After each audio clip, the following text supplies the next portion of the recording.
사도행전 7장. 대제사장이 스데반에게 당신이 정말 이런 식으로 말했소? 라고 물었습니다. 스데반이 대답했습니다. 형제 여러분, 그리고 어르신들, 내 말을 들어보십시오.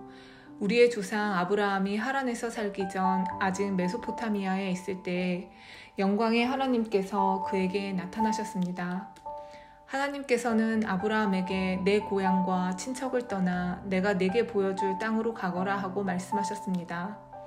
그래서 아브라함은 갈대아 땅을 떠나 하란으로 가서 살았습니다.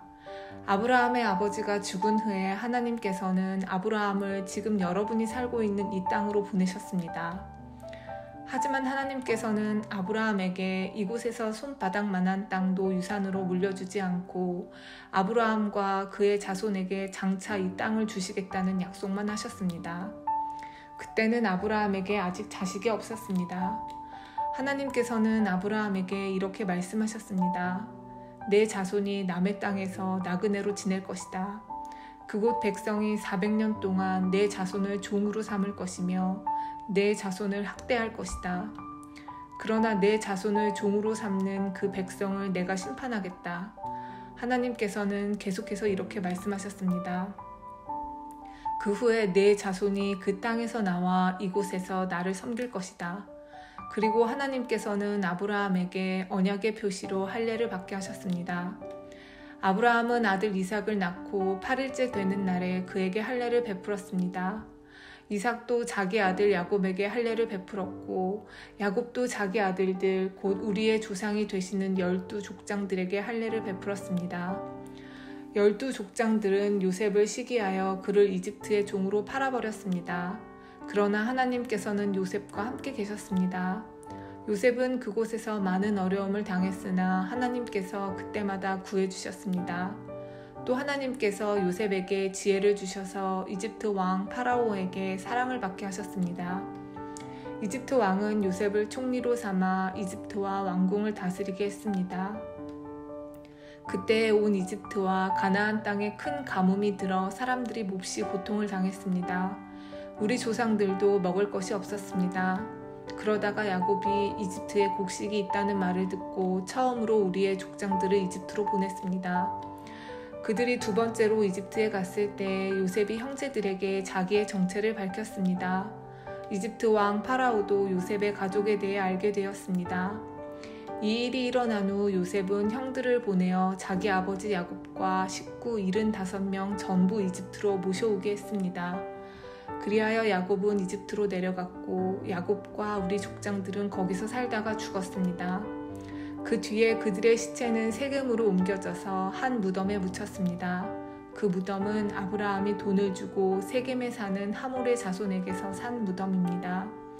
하나님께서 아브라함에게 하신 약속이 이루어질 때가 가까워졌을 때 이집트에 살고 있는 우리 민족의 수는 크게 늘어났습니다. 그러다가 요셉을 알지 못하는 새 왕이 이집트를 다스리기 시작했습니다. 이 왕은 교묘하게 우리 백성을 속였고 우리 조상들을 학대하여 갓난 아기들을 내다버려 죽이라고 명령을 내렸습니다. 이 시기에 모세가 태어났습니다. 모세는 평범한 아기가 아니었습니다. 모세의 부모는 그를 3달 동안 집에서 숨겨 길렀습니다. 그러나 더 이상 숨길 수가 없어서 모세를 밖에 내다버리자 파라오의 딸이 모세를 데려다가 자기의 아들로 삼아 길렀습니다. 모세는 이집트 사람들의 모든 지혜를 배워 말에나 행동에서 뛰어난 능력을 나타냈습니다. 모세가 40세가 되었을 때 그는 자기 동족인 이스라엘 백성을 돌보아야겠다는 마음이 들었습니다. 모세는 어떤 이스라엘 사람이 이집트 사람에게 억울한 일을 당하는 것을 보았습니다.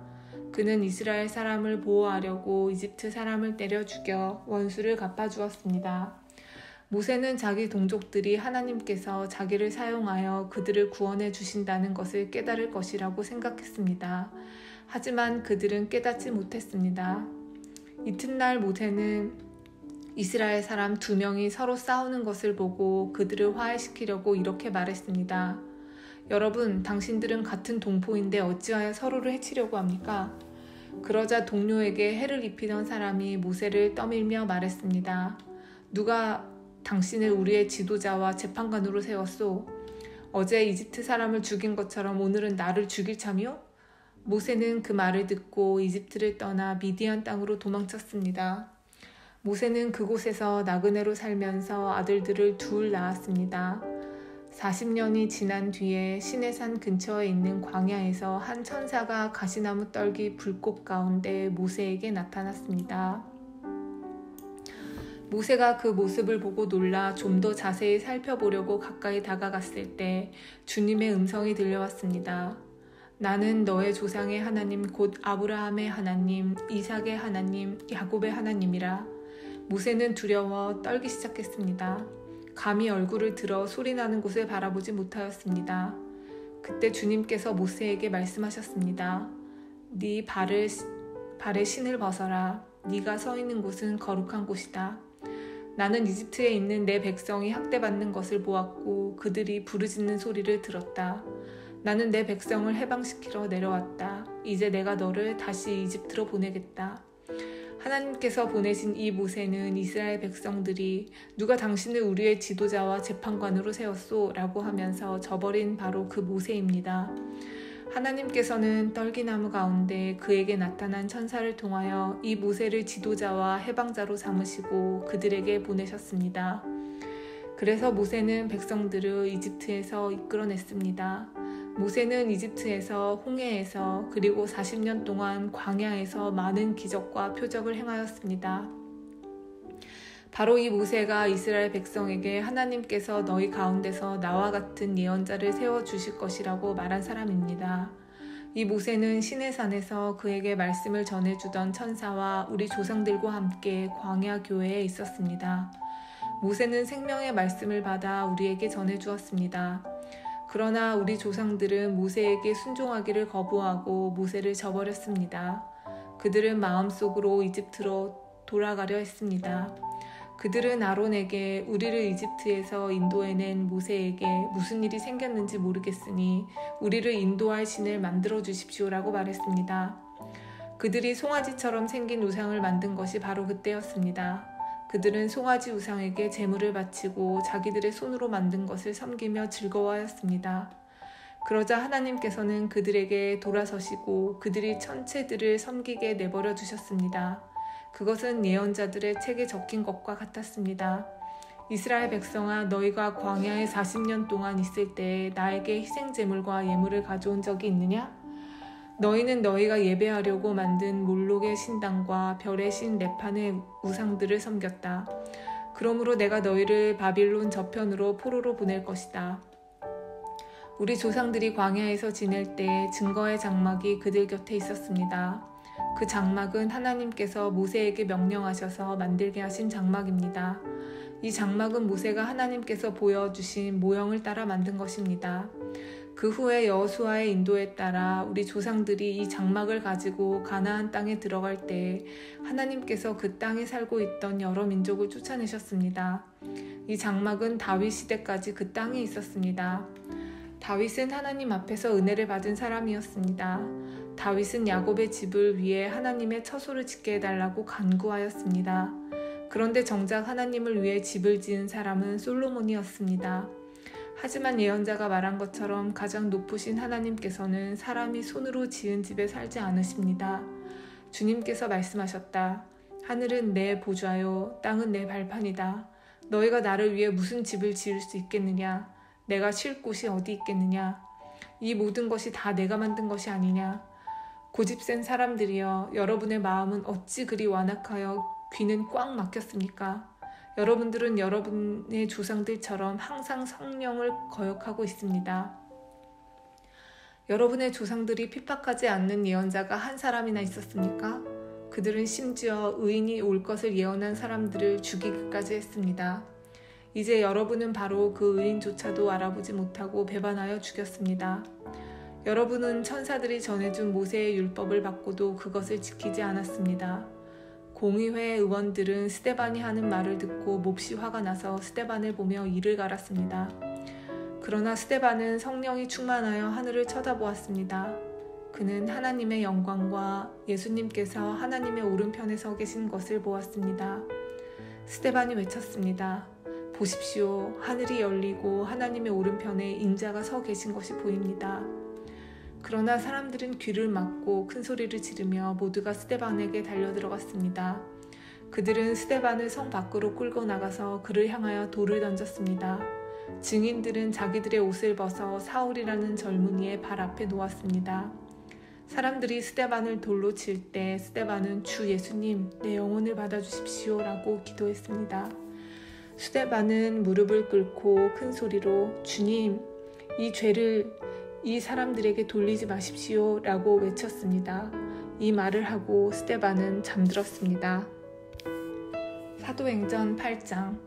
사울은 스데반이 당한 것이 마땅하다고 생각했습니다. 그날에 예루살렘 교회에 큰 박해가 시작되었습니다. 사도들을 빼고는 모든 믿는 사람들이 유대와 사마리아 지방으로 흩어 경건한 사람들이 스데반을 묻어주고 그를 생각하며 통곡하였습니다. 한편 사울은 교회를 없애버리려고 집집마다 찾아다니면서 남자든 여자든 닥치는 대로 끌어내어 감옥에 넣었습니다.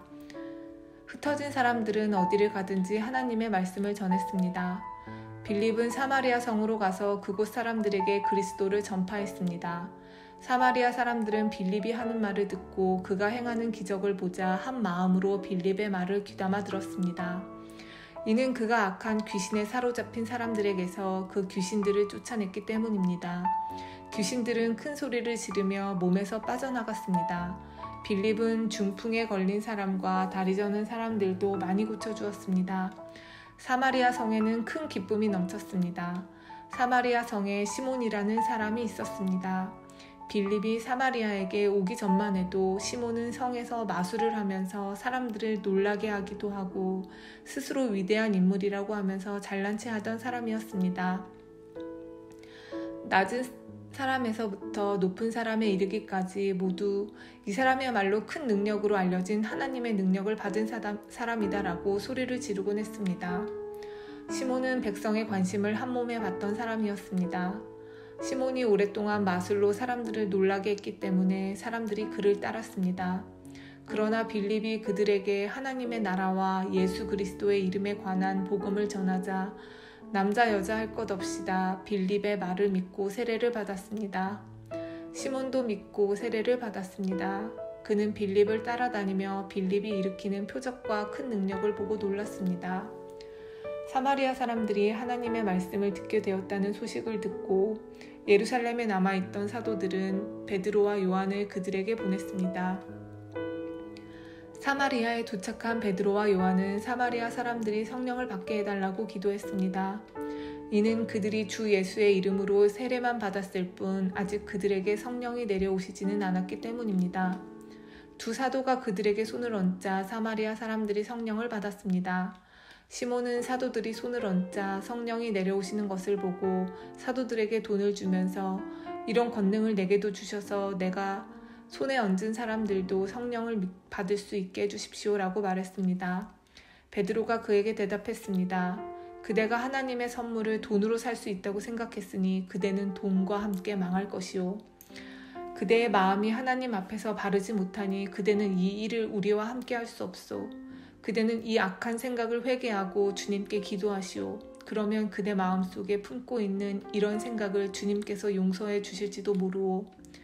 내가 보니 그대는 악한 뜻을 품고 있으며 죄에 사로잡혀 있소. 그러자 시몬이 대답했습니다. 두 분이 하신 말씀이 제게 일어나지 않도록 저를 위해 기도해 주십시오. 베드로와 요한은 주님의 말씀을 증언하고 전한 뒤에 예루살렘으로 돌아갔습니다. 그들은 돌아가는 길에도 사마리아의 여러 마을에 들러 복음을 전했습니다. 주님의 천사가 빌립에게 말했습니다. 일어나 예루살렘에서 가사로 내려가는 남쪽 길로 가거라. 그 길은 광야 길이다. 빌립이 일어나 가다가 길에서 에티오피아 사람 하나를 만났습니다. 그는 에티오피아의 여왕 간다게의 높은 관리로서 여왕의 재정을 맡은 사람이었는데 내시였습니다. 그는 예루살렘에 예배드리러 왔다가 본국으로 돌아가는 길이었습니다. 그는 마차에 앉아서 예언자 이사야의 글을 읽고 있었습니다. 성령이 빌립에게 저 마차로 가까이 가거라 하고 말씀하셨습니다. 빌립이 달려가서 그 사람이 예언자 이사야의 글을 읽는 것을 듣고 지금 읽고 있는 것을 이해하십니까? 라고 물었습니다. 그는 가르쳐주는 사람이 없는데 제가 어떻게 이해할 수 있겠습니까? 라고 대답했습니다. 그는 빌립에게 마차에 올라와 자기 곁에 앉으라고 부탁했습니다. 그가 읽던 성경 구절은 이것이었습니다. 그는 도살장으로 가는 양처럼 끌려갔다. 털을 깎는 사람 앞에 있는 양처럼 잠잠했으며 입을 열지 않았다. 그는 모욕을 당하고 바른 재판을 받지 못했으니 누가 감히 그의 후손에 대해 말할 수 있겠는가? 이 땅에 위에서 그의 삶은 끝났다. 에티오피아 내시가 빌립에게 물었습니다. 이 말은 누구를 두고 한 말입니까? 예언자 자신을 두고 한 말입니까? 아니면 다른 사람을 두고 한 말입니까? 빌립이 입을 열어 이 성경 구절로부터 시작해서 그 사람에게 예수님에 관한 복음을 전했습니다. 그들이 길을 가다가 물이 있는 곳에 이르자 내시가 말했습니다. 보십시오. 여기 물이 있습니다. 제가 세례를 받는데 장애될 만한 것이 있습니까? 내시는 마차를 세우게 했습니다. 빌립은 내시와 함께 물로 내려가 그에게 세례를 베풀었습니다. 그들이 물에서 올라오니 주의 영이 순식간에 빌립을 어디론가 데려갔습니다. 내시는 빌립을 다시 보지 못했습니다. 하지만 그는 기쁨에 차서 가던 길을 계속 갔습니다. 빌립은 아소도라는 성에 나타나 거기에서부터 가이사랴에 이르기까지 온 마을에 다니며 복음을 전했습니다.